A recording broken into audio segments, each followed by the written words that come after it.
যখন শুনলাম যে ভবনটা চলে যাচ্ছে, আমি তখন সর্বপ্রথম 2 রাকাত সালাতুল হাজাত পরে দোয়া করেছিলাম যে আল্লাহ যেন খায়রের ফয়সালা করেন। আর এরপরে এখন আমার অনুভূতিটা হলো যে এরকম ভবন না থাকাই ভালো। না থাকা ভালো কেন? দস্তারে না দারে মে মা গমে পেয়েছে না দারে মা হেয়েছে না দারে মে গমে হেয়েছে না দারে। এইরকম ভবন টবন থাকলে এগুলোকে রক্ষা করার জন্য ডানে বামে অনেক কিছু তাকানোর প্রয়োজন হয়। ভবনও নাই, রক্ষা করার জন্য কারো পায়ের নিচে তেল মারারও দরকার।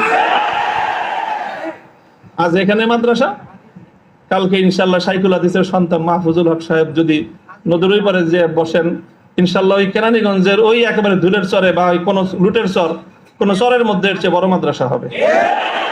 প্রয়োজন নাই ভবনের, প্রয়োজন নাই মাদ্রাসার স্থাবর কোনো সম্পত্তির।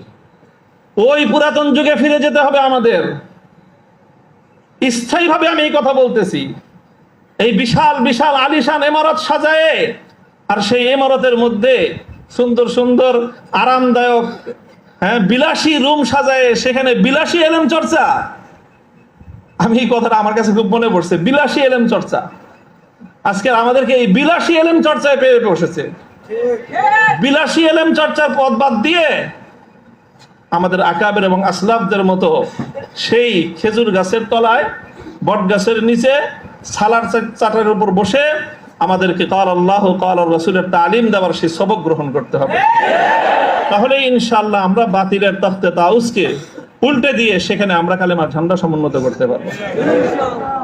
মোল্লা মুহাম্মদ ওমর রাহিমাহুল্লাহু তাআলা তিনি সারা পৃথিবীর সুপার পাওয়ারের সাথে টক্কর দিয়েছিলেন। আমাদের বাংলাদেশের মতো কোনো গণভবন আর সংসদ ভবন, বঙ্গভবন কিছুই ছিল না।